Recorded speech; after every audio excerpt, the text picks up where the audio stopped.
citizens, having learned that Oedipus the king lays dire charges upon me, I have come. If he thinks that in the present troubles he has suffered from me, by word or deed anything harmful, truly I do not desire my full term of years if I should bear such blame as this. The wrong of this rumor touches me in not one point alone, but has the largest scope. If I am to be called a traitor in the city, a traitor by you and by my friends. But perhaps this taunt came under the stress of anger, rather than from the true purpose of his heart. Was the opinion given that my counsels had brought the seer to utter his falsehoods? This has been said, I do not know with what meaning. Was this charge laid upon me with steady eyes and a steady mind? I do not know. I see not what my masters do. But here comes our lord from the house. You. How did you get here? Are you so bold-faced you have come to my house? You who are manifestly the murderer of its master, the palpable thief of its crown. Come, tell me, was it cowardice or folly which you saw in me which led you to plot this thing? Did you think I would not notice this deed of yours creeping upon me by stealth, and when I became aware of it, I would not ward it off? Is your attempt not foolish to seek the throne without friends and followers? Prize which friends and wealth must win. Mark me now. Hear a fair reply in answer to your words, then judge for yourself on the basis of knowledge. You are apt in speech, but I have a poor wit for lessons, since I have found you to be a malignant foe. Now hear first how I will explain this very thing. One thing that you are not false, you need not explain.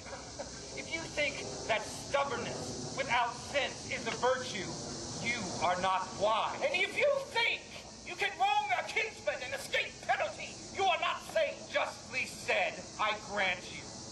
But tell me what this wrong is. You say you are suffering at my hand. Did you or did you not advise me to send for that reverend seer? Even now, I am of the same mind. How long has it been since Laius did what? I don't understand. Since Laius was swept away by deadly violence. The count of years would run far into the past. And did this seer possess this skill even then? He was wise as now and held in equal honor. Did he ever make mention of me at the time? Never. Certainly when I was within hearing. So was there no investigation? Due search was made, of course, though we learned nothing. Then why did this sage not tell this story then? I don't know. And not knowing, hold my tongue. This much, at least, you know. What? What is that? If I know it, I will not deny it. If you had not conferred with this seer, he would never have named me as the slayer of Laius. If he says this, you know best. But I deem it just to learn from you as much as you have from me now. Learn your fill. I will not be found guilty of this bloodshed. Say then, have you married my sister? The question allows no denial. And you rule the land as she does with equal sway. She may obtain from me all that she wishes. Do I not rank as third peer of you two? It is just in this you are found to be false. Not so. If you would reason with your heart as I do with mine, weigh this first. Whether you think anyone would choose to rule amid terrors rather than in unruffled peace, granted that he is to have the same power. Now I, for one, have by nature no yearning to rule as king rather than to do kingly deeds, and neither does any other man that I know who has a sound mind. For now I attain all, everything from you without fear. But were I to be ruler myself, I would have to do much that went against my own pleasure. How then could royalty be sweeter to me to have than painless rule and influence? I am not yet so misguided that I desire other honors than those which bring me profit. Now all men have a greeting for me. Now all that have a request of you crave to speak with me, because in me lies their only hope of success. Why should I give up these things and take those others? No mind will become false while it is still wise. No, I am no lover of such a policy. And if another would put it into action, I could never bear to go along with him. And in proof of this, first go to Delphi. Ask whether I brought a true report from the oracle. Next, if you have found that I have done anything in concert with the soothsayer, take and slay me, but do not assume my guilt based on unproven inference. It is not just for you to judge bad men good at random or good men bad. I think that casting off a true friend is for a man like casting out the very life in his own bosom, which he most loved. He will surely learn of these affairs in time, since time alone reveals the just man. But you can discern a bad man even in one day alone. You have spoken well, my king, for one who is taking care not to fall. Those who are quick in counsel are not sure. When the stealthy plotter is moving on me quickly, I too must be quick in my counterplot. If I await him in repose, his ends will have been gained and mine lost. What do you want to do then? Banish me from the land? Ha! Hardly! I desire your death, not your exile, that I might show what a thing envy is. Are you resolved not to yield or to believe? No, for you persuade me you are not worthy of trust. No, for I see that you are not sane. Sane at least in my own interest. But you should be so in mine. You also! You know nothing. Still I must rule! Not if you rule badly. Oh, hear him, city of thieves! The city is mine too, not yours alone. Misguided men! Why do you raise such a foolish question? Are you not ashamed? While the land is so sick, to be stirring up troubles of your own? Come, go in the house. And you, Creon, go to yours. And stop making so much of a petty grief. Kinswoman, your husband, Oedipus, wants to do one of two terrible things to me. Either to thrust me from the land of our fathers or to arrest and slay me. Indeed, lady, I have found him working his evil craft against my person. May I derive no benefit but perish accursed if I have done any of the things of which you charge me. In the name of the gods, believe it, Oedipus! First for the sake of this awful oath to the gods. Then for my sake. And for the sake of those here before you. Reflect, listen, my king, I beg you. What would you have me grant you? Respect him who was in the past not foolish, but is now strong in his oath. Do you understand what you crave? I do. Then tell me what you mean. That you should not use an unproved rumor to cast a dishonest charge on a friend that has bound himself with a curse. Then be quite aware that in seeking this, you are seeking death or exile for me from this land. No! By the God who stands at the head of all the hosts of the gods. No! By the sun. Unblessed! Unbefriended. May I die the worst possible death if I ever have this thought. But my unhappy soul is worn by the withering of the land. As well as by the thought that our old sorrows should be drowned by new ones, arising from the two of you. Let him go. But surely I am doomed to be killed or thrust dishonored from this land. Your words, not his, move me to compassion. Truly you are sullen and yielding, as you are vehement in the excess of your wrath. But truly such natures are most difficult for themselves to bear. You not go and leave me in peace.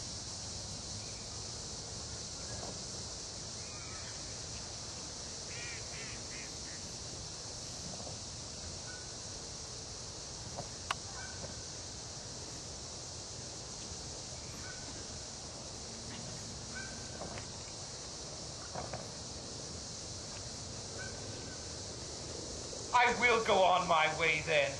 I have found you undiscerning. But in the view of these men, I am just. My lady, why do you hesitate to take this man into the house? I will when I have learned what has happened. Blind suspicion, bred of talk, arose, and injustice inflicts wounds. On both sides? Yes. And what was the story? It is enough. I think, account when our land is already vexed, that the matter should rest where it stops. Do you see what you have come to for your noble blunt my anger. I have said this before, my king. Be sure that I would be accounted a madman, bankrupt of sane counsel if I were to forsake you. You who gave my beloved country a true course, but it was distraught with sorrow, and who is even now likely to prove our prospering guide. In the name of the gods, tell me, king, the reason you have conceived this steadfast wrath. I will tell you, lady, for I honor you above all these men. Creon is the cause and the plots he has laid against me. Come, tell me how the argument began. He said I was guilty of Laius's blood. On his own knowledge or on hearsay? That he has made this wretched seer his mouthpiece. For himself he keeps his lips wholly pure. Then absolve yourself of that which you are speaking. Listen to me. And take comfort in learning that nothing of mortal birth shares in the science of the seer. I will give you a pithy proof of this. An oracle came to Laius once. I will not say it was from Apollo himself, but from his ministers, saying that he would suffer his doom at the hands of the child to be born to him and me. And Laius, at least the rumor goes, was murdered one day by foreign robbers at a place where the three highways meet. And the child's birth was not yet 3 days past when Laius pinned his ankles together and had him thrown by another's hands on a remote mountain. So in that case, Apollo did not bring it to pass that the child should become the slayer of his father, or that Laius should suffer that which he feared, death at the hands of his child. Thus the messages of the seer's art had mapped out the future, gave him no regard. Whatever necessary event the god seeks, he himself will easily bring to light. What tumult of the soul, lady, has come upon me since I heard you speak. What anxiety has startled you that you say this? I thought I heard you say that Laius was slain where 3 roads met. Yes, that was the report, and so it is still thought. In what land did this happen? The land is called Phocis. The branching forks lead to the same spot from Delphi. How much time has passed since this event took place? When the news was announced to the town shortly before you first attained power over this land. Oh, Zeus, what have you decreed for me? Why, Oedipus? Does this matter weigh upon your heart? Not ask me that yet. Rather tell me, what was the stature of Laius? How ripe was his manhood? He was tall. The silver just lightly strewn among his hair, and his form was not greatly unlike your own. Oh, unhappy that I am. I think I have placed myself under a terrible curse without realizing it. What do you mean? I tremble when I look at you, my lord. I have dread thoughts that the seer can see. But you will reveal the matter better by telling me one thing more. Indeed. Though I tremble, I will hear and answer all that you have. Did Laius travel in a small group or like a chieftain with many armed followers? 5 they were in all. A herald among them, and there was one carriage which bore Laius. Alas, it is all clear. Who gave you this information? A servant. The only survivor who returned home. Is he by any chance still in this house? No. Soon after he returned and found you ruling in Laius' stead, he pled with me, with hand laid in mine, to send him to the fields, to the pastures of the flock, so that he might be far from the sight of this town. And I sent him. He was worthy for a slave to win even a larger favor than that. Would then someone bring him here right away? That is easy. But why do you enjoin us? I fear my words have been rash, and therefore wish to speak to him. He will come. But I think I, too, have a claim to learn what lies heavy on your heart, my king. It will not be kept from you. Now that my foreboding has advanced so far. To whom more than to you would I speak of suffering such a fortune as this? My father was Polybus of Corinth. My mother the Dorian Merope. I was considered to be the greatest of the folk in that town until a chance event, worthy indeed of wonder, but not of my overreaction regarding it. At a banquet, a man drunk on wine cast it out to me that I was not the true son of my father.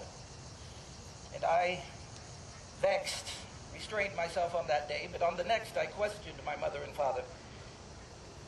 They were angry at the one who let the taunt fly, so I had some comfort about them.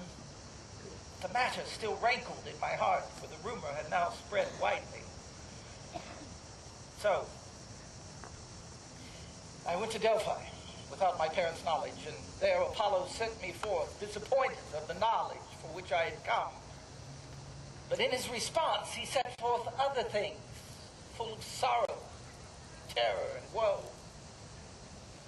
that I was fated to defile my mother's bed, that I would reveal to men a brood they could not bear to look upon, and that I would slay the father who sired me. When I heard these things, I turned in flight from Corinth to some spot I would never see the fulfillment of the infamies foretold in my evil fate. And on my way, I was in this land where you say this prince perished. Now, lady, I will tell you the truth. On my journey, I was near those 3 roads, and there I saw a herald and a man in a carriage drawn by colts, as you have described. The leader and the old man himself tried to thrust me rudely from the path.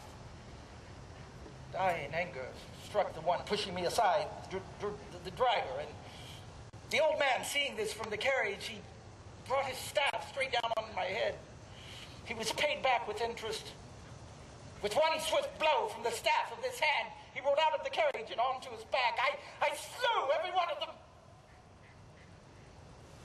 But if this stranger has any ties of kinship to Laius, who is more wretched than the man before you? What mortal could be more hateful to the gods? No citizen, no stranger is allowed to receive him. All must push him from their homes, and this curse came from no other mouth but my own. And now, I pollute the bed of the slain man with the same hands by which he perished? Am I now vile? Am I not utterly unclean, seeing that I must be banished, and in banishment never set foot in my own land or see my own people, or else be joined in wedlock with my mother and slay my father Polybus? Now then would he who judged these things be set down by some cruel divinity, not be right about Oedipus. Prevent, you pure and awful gods, me from ever seeing that day. No, may I be swept away from all men before I ever see myself visited with that brand of doom. So alas, King, these things are fraught with fear. Yet have hope, until at least you have gained full knowledge from the one who saw the deed. I have, in truth, this much hope, and I await the shepherd summoned from the fields. What do you want from him when he appears? You said, according to your story, if it matches yours, then I at least stand clear of disaster. What special note did you hear from him? You said he spoke of Laius as being slain by robbers. If then he still speaks of several as before, then I am not the slayer. But if he names one lonely wayfarer, beyond doubt the guilt rests upon me. Be assured that thus at least the tale was first told. He cannot revoke that, for the city heard it, not I alone. But even if he should diverge somewhat from his former story, never, King, can he show that the murder of Laius is truly square with the prophecy. For the